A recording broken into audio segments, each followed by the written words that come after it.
This is Why Am I a Mets Fan? A podcast hosted by Samantha Croston and Ashley Wenskoski.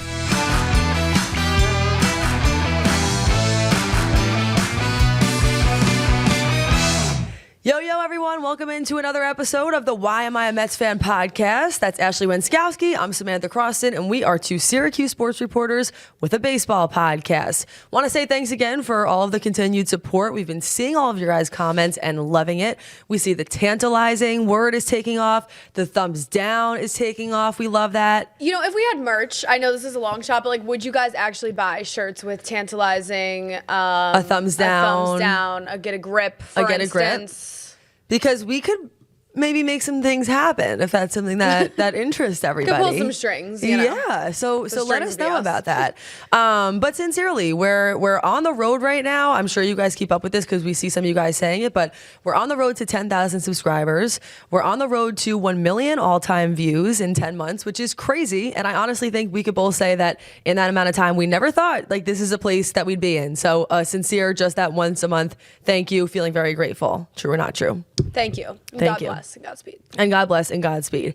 We're here today to talk about a few things. We know you guys are as sick of the Alonso impasse as we are, but that's the reality of the situation right now. And we did hear some pretty new, fiery, interesting things from Steve Cohen when he was kind of laying down the law at Amazin Day, which happened this weekend. Yes.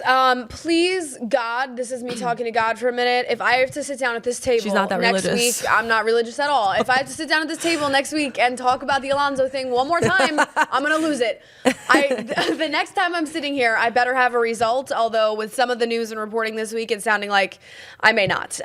Steve Cohen, I mean, this man was not skipping a beat. He was not mincing words. He had a lot to say at Amazin Day. I wasn't even prepared. I was seeing the content coming out on SNY. I was cooking with all the content coming out from Amazin Day. I was like, oh my God. Like, I was just not prepared for the level of Steve Cohen came out guns a-blazing at Amazin Day. He said, you know what? I have some stuff to say, and I'm upset. But I like that. I know, it's so great. Like, refreshing. Give Steve Cohen yelling, like, inject that into my veins. And honestly, he wasn't even yelling. He's sitting there with this little, like, smirk on his face, being like, I hate all the negotiations. They all suck. You notice he has, like, his legs crossed sometimes, too.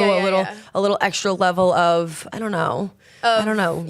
So of mindfulness. Yeah, mindfulness. Yeah, demure. David Stearns is just like laughing at him, like Steve Cohen is saying this outrageous stuff, which is not outrageous. Honestly, to be serious for a second, I think it's so transparent and so refreshing. Like, how often do you see a major owner in professional sports sit down and say, yeah, this has pissed me off. I know it's been the talk of the fan base ever, pretty much all off season.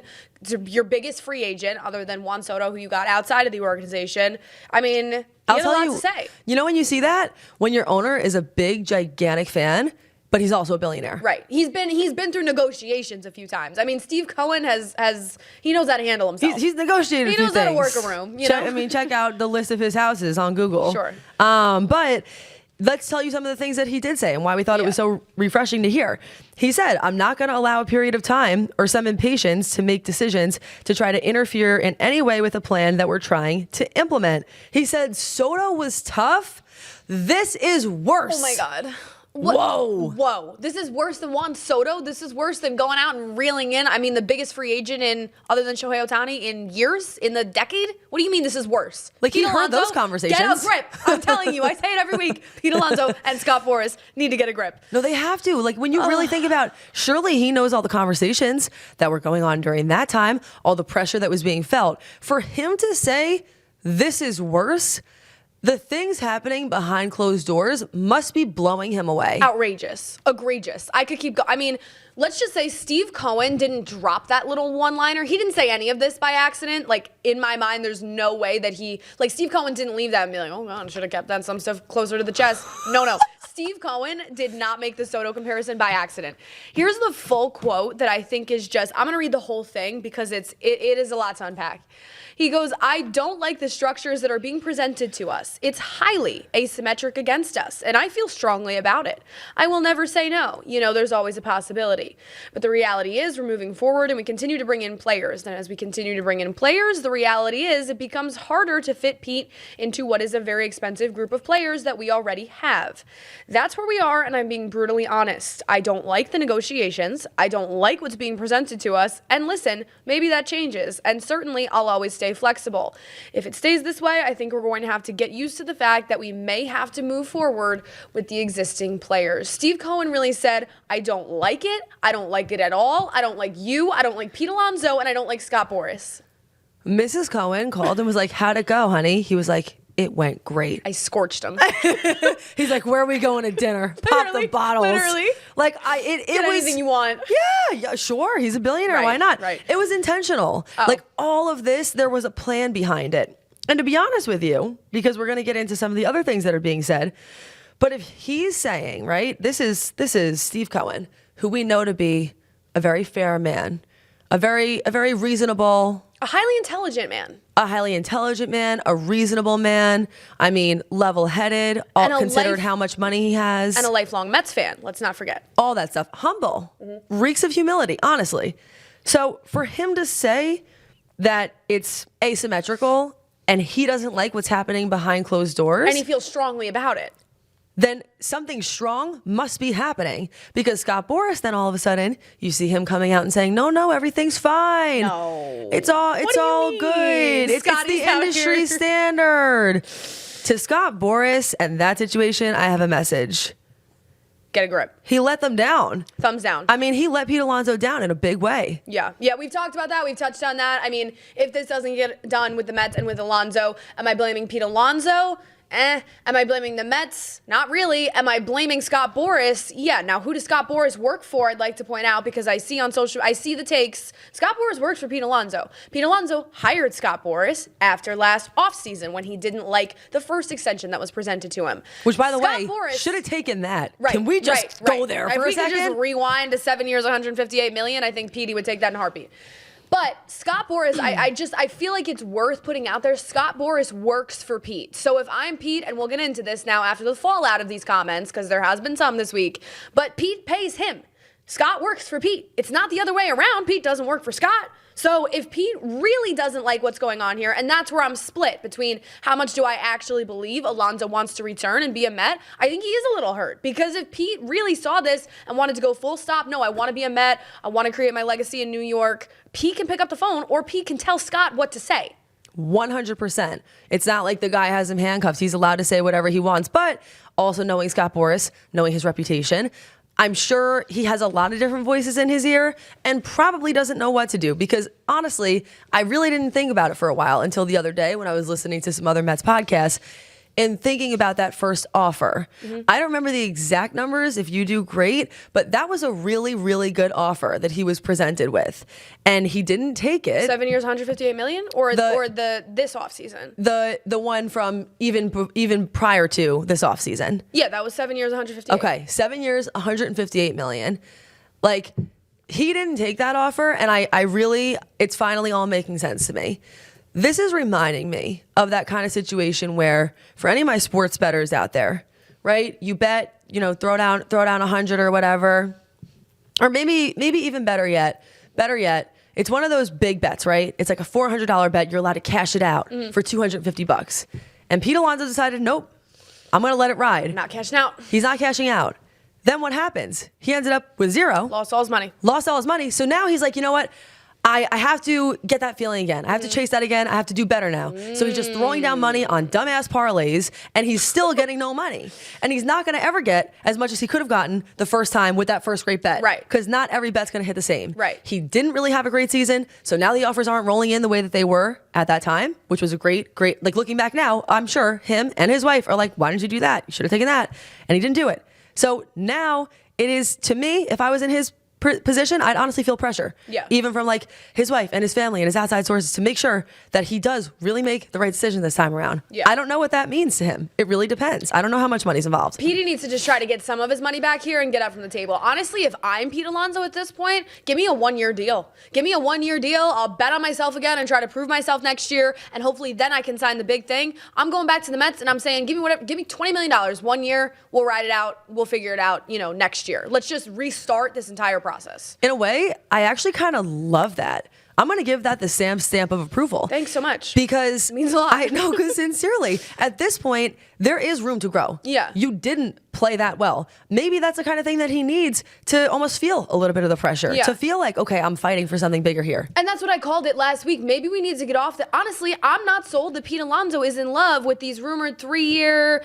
It's a placeholder. But if I'm Pete Alonso and I am approaching age 30, and why would I even want to then retest the free agency market at 33 when I could sign a 1-year deal, retest it at whatever he'll be at the end of next year, 30 or 31 at that point, still more squarely in your prime. Give me 1 year.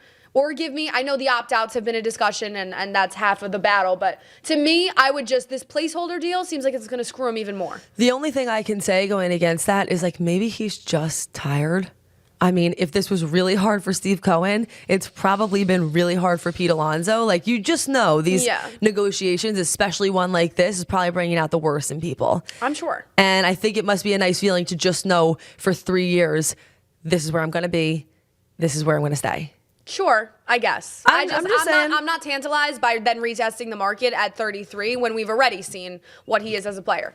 Anyways, just final thoughts on the Steve Cohen bit on Amazin Day. I mean, I thought it was genius. When I was seeing it all roll out, I couldn't believe, like I said, how much he was revealing, A. And then B, I mean, masterclass. He's out there explaining to the fans, saying, okay, this offseason, I've seen your feedback. There are a large group of people who are upset that we have not re-signed Alonso yet.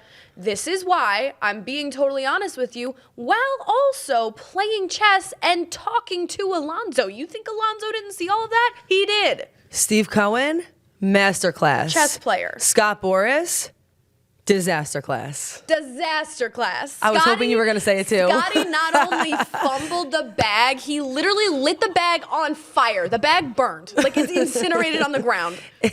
It really, really was a bad situation, giving him an F grade on all of this. By the way, if anybody is curious, went back to try and return the jersey the other day, and that ongoing saga, Really? It's too late. It's been 30 days. And mind you, I know my way around talking to a manager at a jersey store. I can figure it out if I need to get my money back, but I'm not going to do that at this point until I know what happens. I'm in it to win it with Alonso, because at this point, it's already been beyond 30 days. I may as well wait to see what happens and then go back if I want something different. Honestly, that just kind of sums up the Alonso situation as a whole. It's been over 30 days. The whole thing's expired. I'm sick of it. It's tired. The jersey's old. It's out of style and out of date. Thank you and good night. Thank you and good night, everybody. As far as, let's see, I'm trying to even see what we didn't cover because we kind of just ranted. The fallout from all this. Then what's come out this week? Okay, we'll start with the fallout. Sure. Andy Martino reports today that the Mets' final offer that Alonso turned down is going to be tough for him to beat with the Blue Jays. Can I clarify that with you and make sure I understand that? Is that essentially saying the Mets' final offer is essentially the Blue Jays cannot offer any more than that? At best, it will be the same? He's unlikely to get as good of an offer from the Blue Jays. And if it's not even as good, I want to pull my effing hair out. Also, this is the same Andy Martino. I'd like to just point out that said they were on the 10-yard line last week, and one of our commenters said this, and this is so funny. I just have to point it out. If you are listening to this episode, he said, was he sure that they weren't on the Blue Jays 10-yard line? And I was like, that's so good. That's great. I love your guys' comments. Keep doing it. They really are funny. We're going to start a segment soon called Comment of the Week Best instead of Tweet of the Week because we've been loving what you guys have been saying. Yeah, absolutely brutal. Mark Healy doubling down on the reporting today, saying Andy Martino is correct, folks. Boras has a deal all set with the Blue Jays, but Pete has yet to sign it. He was apparently swayed to wait because of what transpired at Amazin Day. I gotta be honest, I'm confused on that too. What about Amazin Day made him change his mind? Hearing the brutal honesty? I think A, the brutal honesty. I think B, we didn't touch on it, but David Stearns had some quotes. I mean, all the players, Lindor's out there, Nimmo's out there, all saying how much they want Pete back. It was a weird juxtaposition because it was brutal honesty from Steve Cohen in terms of what he doesn't like, but you also could feel, I feel like at that day, that everybody in the room wants Pete back. They just want him back on their terms, and they hate the current terms. And you know what? It really is a damn shame because I know we kind of been down this road before, but it sucks because, as you know, it's not like Pete was somebody who was problematic in the locker room, so they're booting him out. This guy is a Met. It's going to be so weird to see him as anything other than a Met. Yeah. And I really do believe that most of the players in that locker room really want him to be there. Even Steve Cohen, quite honestly, I think for most of this, was sold on having Pete Alonso back. But once the negotiations got weird, he had to hand it over to Stearns. Once you piss off once Stearns Stevie, got involved. And Stearns never wanted him anyways. We've touched on numerous times. Or he did want him, but only for the right price. You know what it all reminds me of? You know what I thought about this week in comparison to this? Talk to me. Do you all remember, this is some niche Mets lore, when David Wright was going to re-sign his, whenever I say niche Mets lore, you know I'm going to David Wright. When he was going to re-sign his contract extension in whatever year that was, 2010-ish, I don't know, could have been before or after. And the Wilpons, who owned the team at the time, dark time, old friends, the Wilpons. Old friend. And it came out in the media that Fred Wilpon called David Wright a star, but not a superstar. Ooh. And that at the time just blew up in the New York media because it was insane. I mean, David Wright was the superstar of that team for like an entire era of New York Mets. David Wright was a superstar. He was the only reason to watch, literally for like 5 years straight. Anyways, I don't agree with that sentiment because we all know how I feel about David Wright. But on the Pete Alonso train, it's giving you're a star, but not a superstar. You can hit 40 home runs a year and you can make all-star games and home runs. You're a star, but you're not a superstar. You are not Juan Soto. So to me, to go out there and say that it's tougher than Juan Soto, you're a star, not a superstar. Thank you. I was going to say that's true, but it certainly could not be any more true with the lineup they have now. You're not a superstar in this economy. You're not a superstar when they already signed Soto and already had Lindor. Exactly. You're a star. Not a superstar. Not a superstar. No. I like that. Really nice analogy Had to there. make that analogy. Yeah, I totally understand that. And so, by the way, just to tell you guys, like the drama and the tea on the other side here, Scott Boras responded to, he keeps up with the happenings. Right. He has to. He has a morning briefing. Somebody's telling him, hey, they're chewing you up out there. Scotty, you're getting ripped. It's a tough day, man. And he said Pete's free agent contract structure requests are identical to the standards and practices of other clubs who have signed similarly situated qualifying offers / all-star level players. Nothing different, just established fairness standards. I don't believe it for 1 second. No, me neither. Not at all. Nope. Something's different. And look, we've said a lot of rumors. We can't even like Andy Martino, for instance, is saying one thing one day, another thing the next. I mean, even this next thing I'm about to say, Evan Roberts on WFAN, questionable, reported that Scott Boras is apparently presenting contracts where if Alonso opts out, the Mets would owe him additional bonus money. Now, that doesn't even make sense, so I'm not really totally apt to believe that because that legitimately makes no sense. But you know what that does fit with? Steve Cohen's outrage. Anger. Yes. And saying it's completely unfair to us. I totally agree. Something weird's going on. And you know what I pray by the next time we get here? What? I pray that we actually find out what exactly that is. Mm-hmm. What is the thing that's been holding this back? Because I want to know what about these offers by Boras are just not right. Yep. I want to know what got screwed here. I need details no matter how it goes. And you know what else I pray? Just putting this out there is that I'm going to be out of the country for the next 4 days, up to Old Friend Canada, not Toronto, a different locale. Good, because I was going to roast you. However, if the Pete Alonso news breaks in the next 4 days, I'm going to be a little mentally unstable. So let's all pray for me that it actually does break by the next time we're here, but not until maybe Sunday. I thought you were going to Toronto. No, I'm going to Old Friend Quebec City, if anyone's ever been. Cool. Yeah, I'm very fun. excited. About 6 hours from Syracuse. You know, our friends to the north. We basically live in Canada, like a commenter said. So it's really just, it's a quick little trip. And yet, certain parts of Canada are not like a hop and a jump skip away. Right. No, it's 6 hours away. Yeah. I mean, that's quite a hike. Sure. Well, have fun. If any of you have ever been there or are Toronto Blue Jays fans, drop some how many recommendations. People from Quebec? Hi, how are you? I'll be in the neighborhood. If they allow me to cross the border from all the trash I've talked on Canada lately. Literally, Ashley roasts Toronto for 5 weeks straight. They're like, and ma'am, why are you visiting here today? Oh no, we can't let you in. You're on the list. All right. Other big takeaways from Amazin Day, right? Bits and bobs. Bits and bobs, she titled it. Sure. Who would be Bit and who would be Bob if we had to decide? Don't say yet. Okay. I need to think about it. You say what I would be, and I say what I would be. And if it's the same, then we won. Okay. What is it? All right, go. 3, 2, 1. Bit.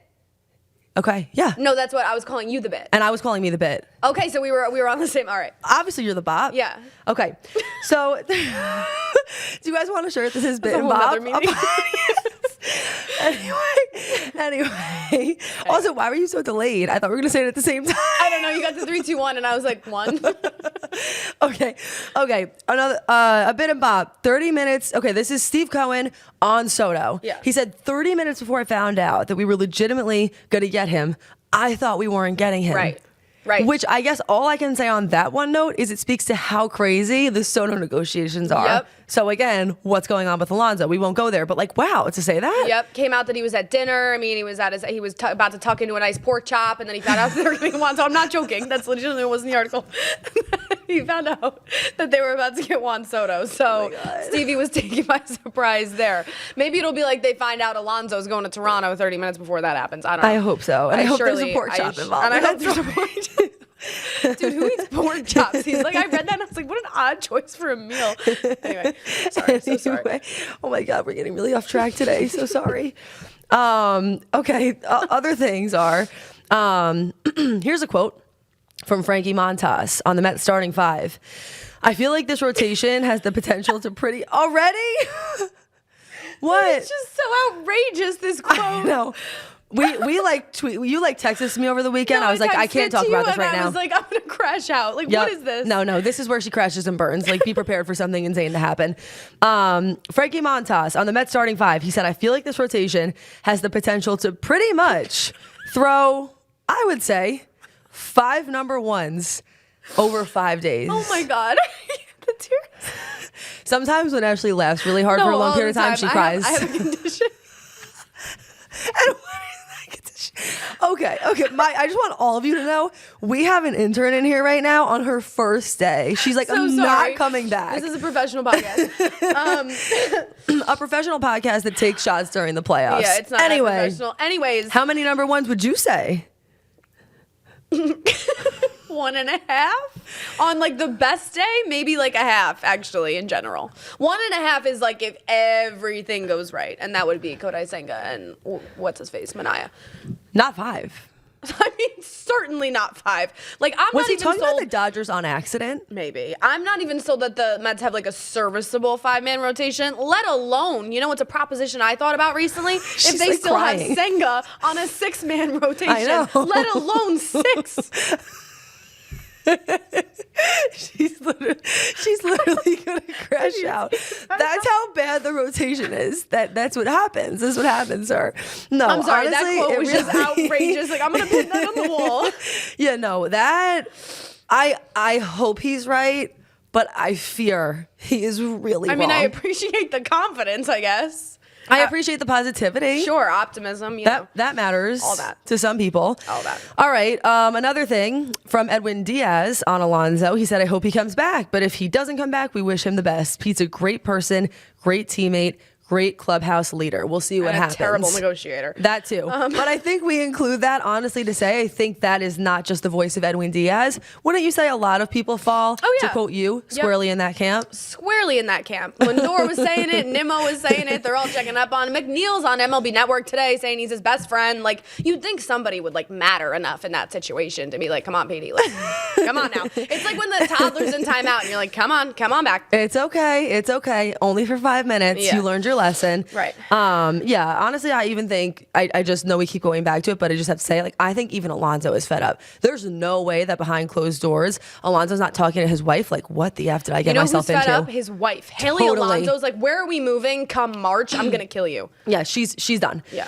Anything else on this list that you think, stuck out or you want to talk about? Mark Vientos was asked about taking reps at first base in the event that Petey doesn't come back. He said, quote, I love playing third base. Right now, my focus is getting to the World Series. Brett Baty is switching to wear number 7 this year because he wore 22. That now belongs to friend of the program, Juan Soto. So that's exciting. He said he grew up watching Jose Reyes and Joe Mauer and likes the number for that reason. Pretty crazy that we have guys in the big leagues who are saying that, Jose Reyes and Joe Mauer were their idols. And also, at Amazin Day, there was a little memorial for Candelita and the OMG sign. And that, I'm not going to lie, that makes me nervous. I am feeling though, as though Jose Iglesias, no, it's not Amazin. Feeling as though Iglesias may not be in the 2025 plans. And I'm not saying he should be. I get it logistically. You want Acuna, you want to play the young guys, you got McNeil, you got a glut of infielders, for lack of a better term. But I would just think, there's a big thing, we've talked about this, the culture, the whole thing. How are you supposed to have concerts next year on the field? Can you ever play OMG again if Jose Iglesias isn't on your team? OMG. Very upsetting. It is a lot. I honestly couldn't get off the word glut. Like, this chick's a walking dictionary, like a thesaurus, literally. But I actually agree with that. I actually think that's a really good way to describe it. Nice. It's true. Which would make me feel sad because he brought a lot. But we'll have to see. We'll have to see how it all shakes out. Guy, truly. I do actually have one other prediction I'd like to say, just because on this list it came out. I could totally be wrong about this. This is one of those things that could go either way, but I just want to say it in case it comes true. I think Brett Baty could have a breakout year this year. I sincerely think that in the right position, if they really got him in the right position, he could shine and he could flourish. I've been thinking a lot about the different possible rotations that could happen. I am really not sold on Vientos staying at third. But I don't know where Baty's going to end up, but I really think this could be a big year for him where it changes his entire legacy. Just had to get that out there. As a Met or anywhere?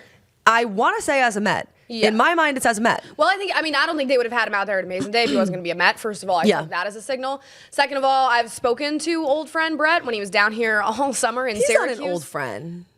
I wouldn't say he's a friend of the program. All right. He's somewhere in the middle. Okay. I'm split on him. Anyways, very nice guy is what I was about to say. Because he was down here in Syracuse like all summer. Talked to him a couple times. And he handled that all so well last year that I feel as though a lot of guys, you worry about their mindset. You worry about, he basically played the majority of the season last year in AAA. Broke his pinky at the end of the year, was a whole thing.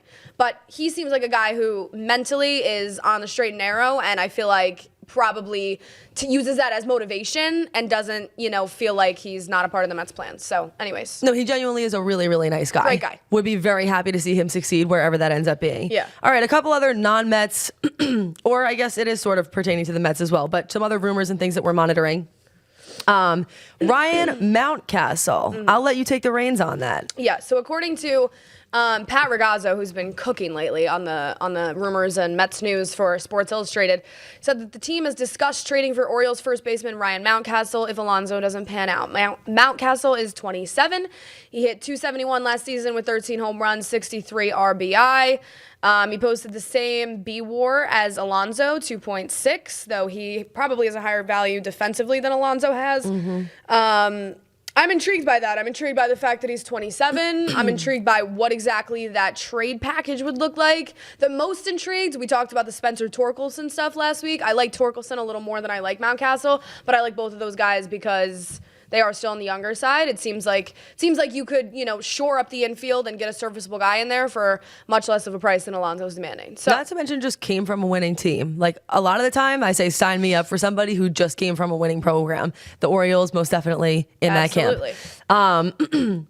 Also, where they're monitoring the starting pitching market. So that's something we're also keeping an eye on. And that leads us to Jack Flaherty.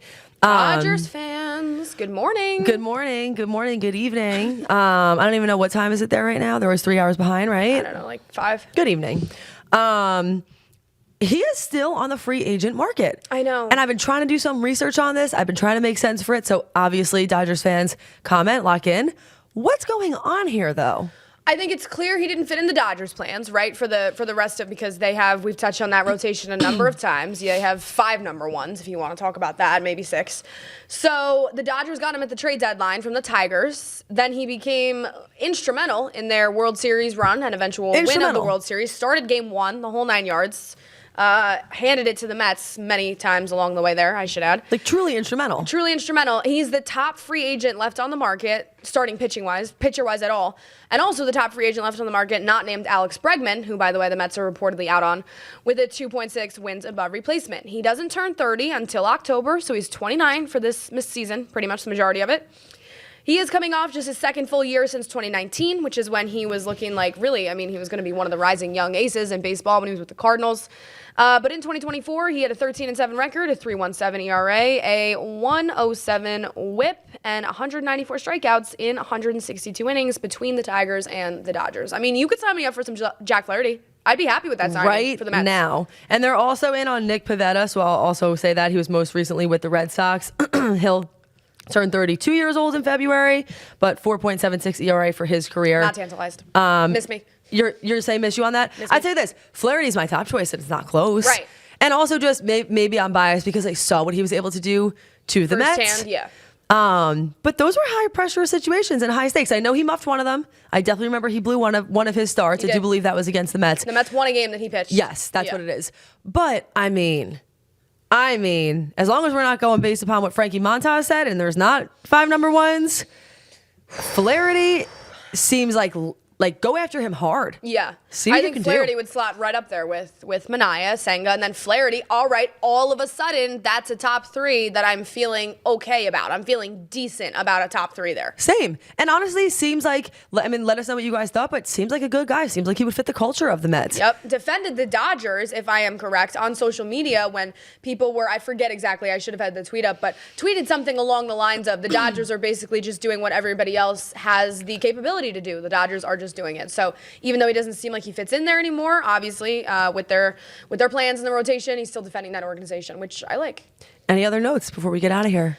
That's really all. We will see you, post next week. I don't know. I hope I'm like, Alonso can't sign from Wednesday to Saturday, but I don't want to sit here again and talk about this whole discussion. So need something to shape up. I was going to say, I feel like because you're leaving, inevitably that's when he's going to sign. Oh, Petey will sign on Thursday when I'm out of the country. No cell service. Yeah. I won't even know he signed. By the way, this ain't no playoffs. Like she's not zooming in to talk about this. No. So be prepared. Off the grid. Good night. We're off the grid, and we will not be coming back until probably next Monday. I know we always say whenever the next big thing happens, but hopefully that's when the next big thing happens. So we will plan to see you back here next week. Thanks, as always, for joining us and sticking with us. Appreciate it.